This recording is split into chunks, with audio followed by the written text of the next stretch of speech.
Today's recipe calls for a rotisserie chicken. I'm going to show you how to make crispy, crunchy, sheet tray chicken tacos. They're so dang easy and very tasty. So with that said, let's get started.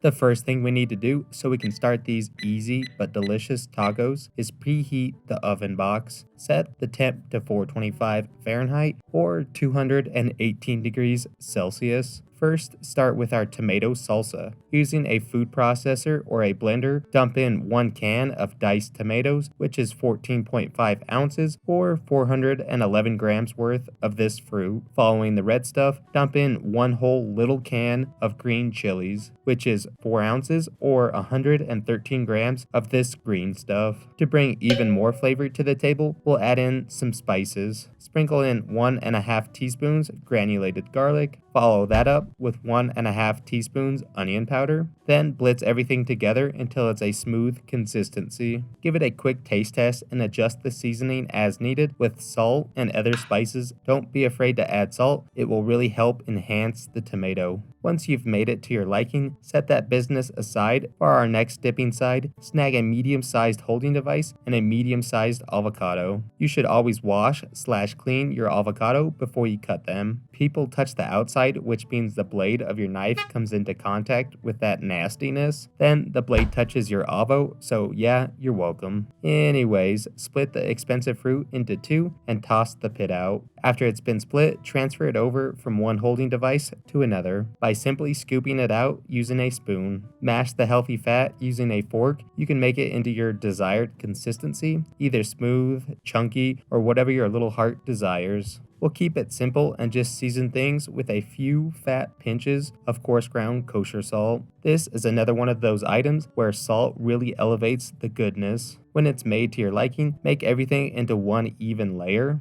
Cover the avocado dip with some plastic wrap. Ensure you adhere the wrap tightly to the avocado. This will kind of help prevent things from oxidizing. We'll take a break from the dipping and get shredded real quick. Collect a large bowl and a box grater. Use your favorite type of cheese for this task. I'm going with 8 ounces or 226 grams of some pepper jack. Try to use a white cheese. It tends to be less greasy than a yellow cheese. You can use pre-shredded stuff to save time, but in my humble cheese-shaped loving heart, doing it yourself is a better end product. To make your life easier, freeze the block of cheese for 20 to 30 minutes. This will cause the cheese to slightly firm up in texture, making it easier to shred since it's a softer cheese. Now that everything has changed shape and you thankfully didn't nick one of your little fingies, we'll set the bowl of deliciousness aside to prevent us from just eating it all right now, instead of using it for our tacos. A little pro tip, rinse/clean your box grater off immediately so the cheese stuff doesn't harden. It'll be easier to clean now rather than later on. Alright, back to the dip trio. Grab a small bowl. To that, drop in 3/4 cup or 170 grams of non-fat Greek yogurt, or sour cream will work just as well. Add the zest of 1 small lime to the bowl.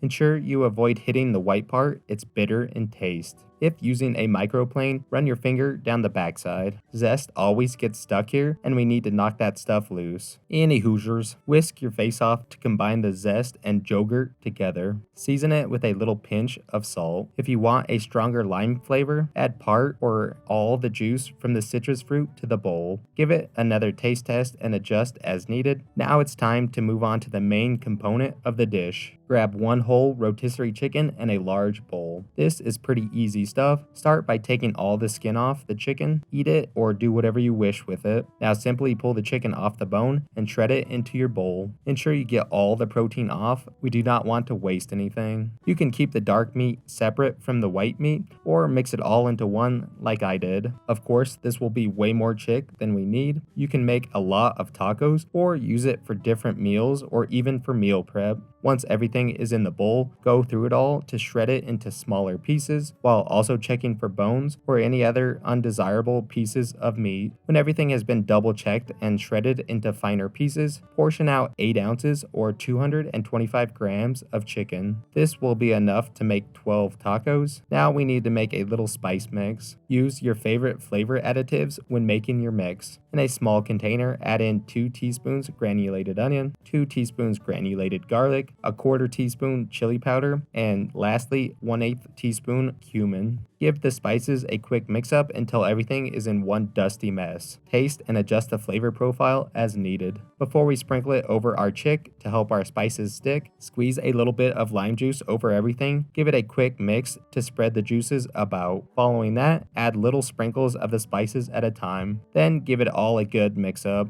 Doing small bits at a time will help ensure everything becomes well coated in our mixture. After all the dust has been added in, give it a quick taste and adjust the seasoning with a few pinches of coarse ground kosher salt. When you're happy with your work, it's time to slap our tacos together. Grab a half tray, your favorite corn torts, and a neutral tasting oil that has a high smoke point. To the sheet tray, drop enough oil onto it that will fully coat the hunk of metal. Use a paper towel to smear the oil around. The tray will hold 6 torts at a time, so we'll have to do things in batches. To help make our tacos crispy, you need to very lightly coat each corn shell with a very small amount of oil. So it's time for arts and crafts. Using a brush, paint each tortilla on one side with neutral tasting oil. You want to ensure you hit the entire thing really well. For this whole task, we'll use about a quarter to half a teaspoon of oil. I tried a few methods for this step, and this version was the easiest and best. Once all the shells have been coated in the oil, toss them onto the tray. Ensure you put them oil side down. Now that everything is on the cooking vessel, sprinkle each one with your desired amount of cheese. Ensure the entire thing is covered. Do your best to keep it all on the corn tortilla. It's a pain when it burns and sticks to the pan. When they all have the tasty fat on them, grab the tray and toss it into the preheated oven. Leave it in the oven for a minute or two, or until the cheese has completely melted. When things are melty and gooey, pull the tray out. Add a few good pinches of chicken to each cheesy tortilla.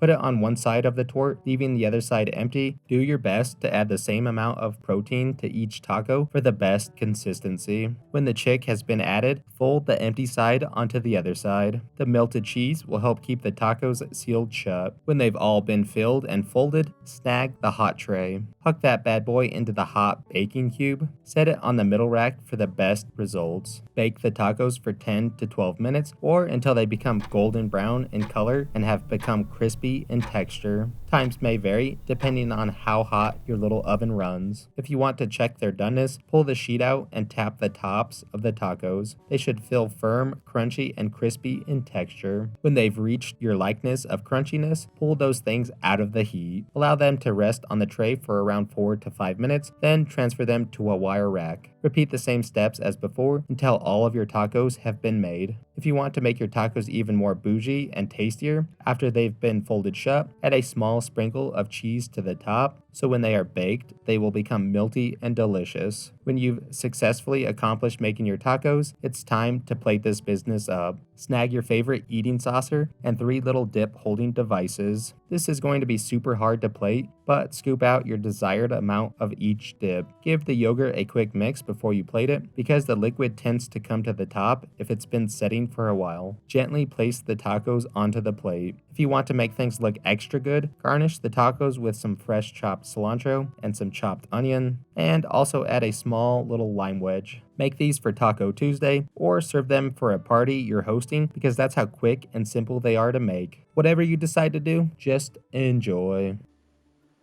Alright, now that our crispy chicken sheet pan tacos are done, let's give them the old taste-a-roo. So looking at them, they came out super aesthetically pleasing. They're really fat and cheesy looking. They also look like they're going to be really crunchy. And overall, they just look very tasty, especially the ones with the cheese on the top like that. That looks very tasty. So let's give it a shot.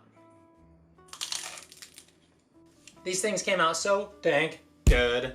The chicken itself has a little bit of a rotisserie flavor to it, which is, of course, really good because it's a rotisserie chicken, so obviously it's going to taste like that. But then we get a ton of goodness from the spices that we added. The cumin and the chili powder are nice and faint in the background. The garlic and onion play so well together and bring a ton of goodness to our tacos. Then that caramelization that we got on the outside of our shells and on the cheese brings a ton of flavor as well. The cheese brings that delicious cheesiness and a little bit of spiciness since it was pepper jack. Texture-wise, the chicken is nice and tender, but then the shell is super crunchy, so you get the best of both worlds. Overall, as they stand on their own, they're super tasty. So let's try it with a little bit of our Greek yogurt lime dip. That lime yogurt dipping sauce is super good. It brings that distinct tangy Greek yogurt flavor to the table, and that lime brings that pop of freshness and that liminess that it holds. We're not going to try the avocado because we all know it's super tasty. So let's try our little tomato dip next. Our tomato salsa came out so dang bomb. Even though they're canned tomatoes, they bring that pop of freshness and the delicious tomato flavor that it holds. And the acid that it has helps cut through the richness of the taco as well. And it's a slightly pretty spicy from the green chilies, which is probably the best part of this entire recipe. And the spices that we add also bring a ton of flavor as well. And a pro tip, when you go to eat this stuff, you got to mix the tomato salsa with the Greek yogurt dipping sauce so you get the best of both worlds. It's slightly spicy, but then you get it cooled down by that yogurt, and it's just super tasty, and that's the way to go, in my humble opinion. Overall, these things came out super dang good.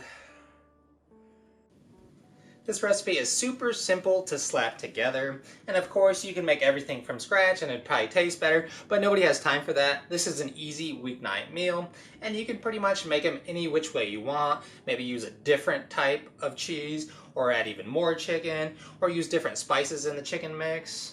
Or even just use Cholula and not make any of the other sauces, which sounds super tasty as well. So hopefully you enjoyed today's video. Thanks for watching. And I'm pretty hungry right now, so I'm gonna go crush a ton of tacos. So we'll see you on the next one.